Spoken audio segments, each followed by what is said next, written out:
What if Donald Trump actually banned US tech companies from outsourcing IT jobs to India? That is not something that Donald Trump has said himself, but that is a rumor doing rounds on the internet after his close ally Laura Loomer posted something on X. And this is what she posted. She even suggested that Donald Trump is considering such a move. She branded it with a slogan, "Make call centers American again." And we will make America great again. I love you. But here is the truth. It's not a law.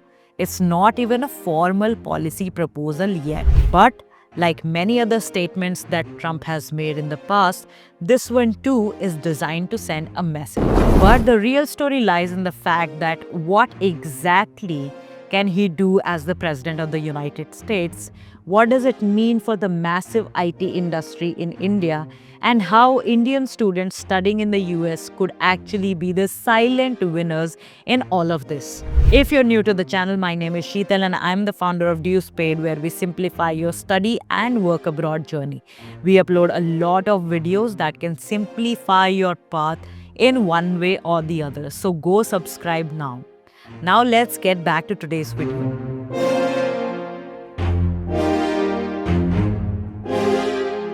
Let's start with what is possible. Can a US president, Donald Trump in this case, really ban outsourcing? The simple and short answer is no. Well, not directly. See, all the private companies are free to hire service providers across the world. But there are certain things that a president can do that might make their entire job very difficult. The president can, however, make the whole process more expensive and politically risky. In this case, the president is Donald Trump, and he could impose tariffs, threaten taxes, and even pressurize companies that largely depend on federal contracts. But a sweeping ban, that looks unlikely without the approval of the Congress, which is the US Parliament.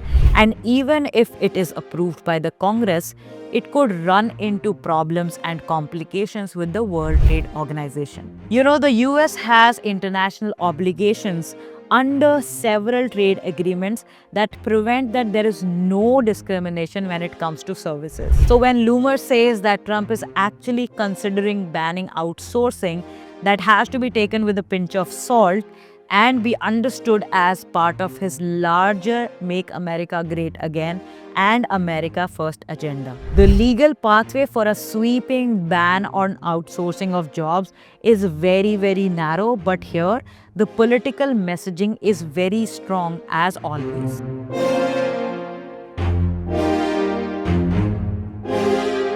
Now, why does this matter so much for India? Simply because India is the undisputed heavyweight in the global IT services domain. 2024, the technology and business sector in India was worth more than 250 billion US dollars. And not just that, it employed more than 5 million people. The interesting thing is the US accounted for more than half of that revenue. That is equal to somewhere close to 125 billion US dollars. Cities like Gurugram, Bengaluru and Hyderabad have actually built entire ecosystem around the American outsourcing contract. If US companies were actually forced to cut those ties, even partially, the impact would ripple down to India's economy. Entry-level jobs in customer support and software maintenance would shrink. The margins for companies like Infosys and TCS would also tighten. And the entire export engine of India's IT services would just slow down. That's why even hints of restrictions in the IT sector make headlines in India. It's not just about politics in Washington, D.C., it's also about livelihood in India.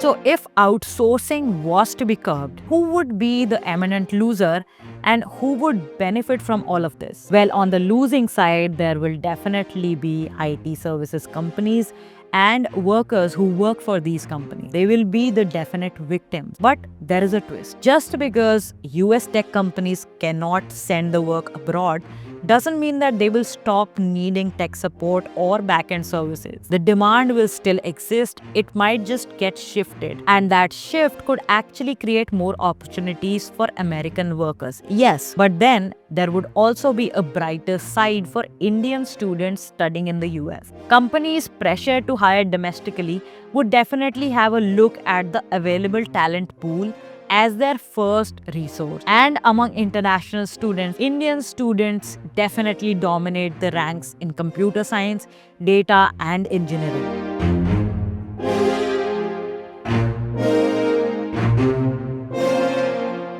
So now let's put some numbers into perspective. In the year 2023-24, more than 330,000 Indian students arrived in the US to study at any US university. That's nearly 30% of all the international students in the US. And more than half of those international students are enrolled in STEM fields. Fields like engineering, data, mathematics, and computer science. So by default, Indians actually make an outsized share of that group. So the result is very simple. Indian students are not just filling classrooms. They're actually feeding into America's workforce demands. In Silicon Valley at this time, Indians account for more than a quarter of tech labor that is currently employed. It's not just a small statistic. It's a proof that Indians have become an integral part of the American workforce, especially in the tech sector. So if outsourcing becomes harder, these US tech companies may just double down on hiring these international students once they graduate. Programs like optional practical training, CPT, and visas like H-1B might just become more crucial because these work visas allow international students to work in the US, and they are the actual bridge between education and workforce.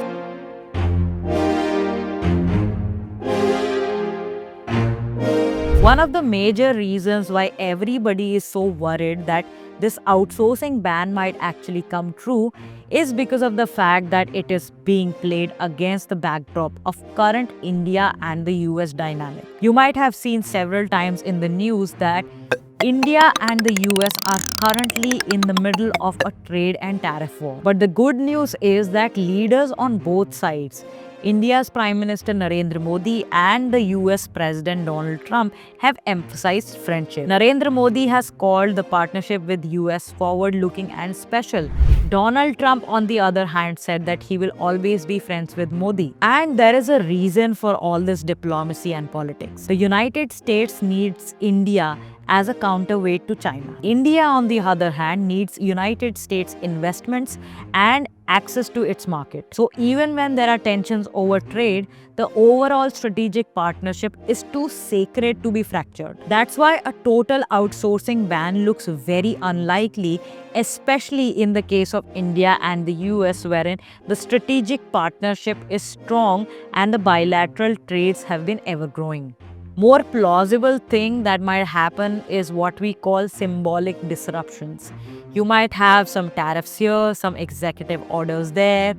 Things might look difficult, it may make headlines, people might be worried, but everything will be too insignificant to make any economic impact.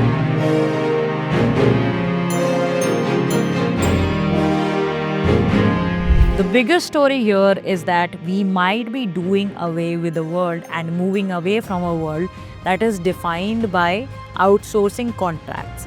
And we might be moving towards a world that is defined by talent flows. See, for a very long time, American companies and the US as a country have bought services from India, but now they are increasingly importing people from India. The cycle has already reshaped Silicon Valley. Sundar Pichai came to the US from India as a student, and currently he leads Google's parent company Alphabet. Satya Nadella also started studying in the US before he became Microsoft CEO. So the bottom line is that outsourcing may stop, but this entire cycle of education, workforce, and leadership is not going to go away so easily. If anything, the pressure to hire domestically will only accelerate. So, can Trump actually stop outsourcing IT jobs to India? Well, legally, no, but he can make things tougher for US tech companies that might actually start looking for alternatives. For Indian IT companies, it's a real threat. For Indian students studying in the US, especially in STEM fields, it's a golden opportunity waiting to crack open. The global economy is not ending outsourcing anytime soon. The best it can do is change its form. For a very long time, Americans and American companies outsource the work to India. But now they might actually be bringing Indians onto their own soil. And that means that true competition in the years to come would not just be about tariffs and trades. It would be about who can retain the best talent from across the world. So what do you think about the whole thing? Would blocking outsourcing actually bring back those jobs to Americans? Or it would just change how and where the work gets done? Let me know your thoughts in the comments. If you like the breakdown of this whole issue, like this video, subscribe to the channel, and make sure that you share it with somebody who might find it useful. I'll meet you in another video where we will simplify another aspect of living in the US. Till then, stay safe, stay healthy, and keep paying your dues for a better tomorrow.